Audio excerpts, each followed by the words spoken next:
بسم الله الرحمن الرحيم يا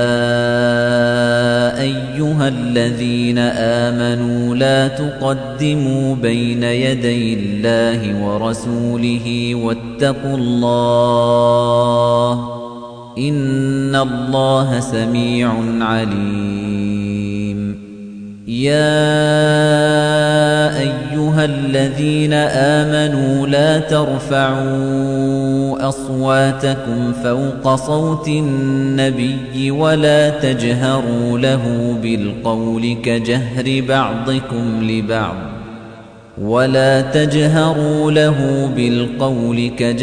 بعضكم لبعض أن تحبط أعمالكم وأنتم لا تشعرون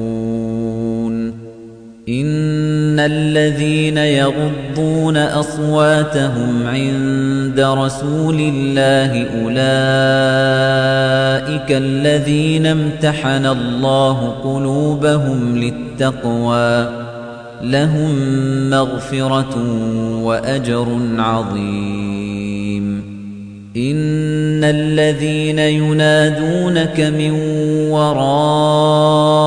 الحجرات أكثرهم لا يعقلون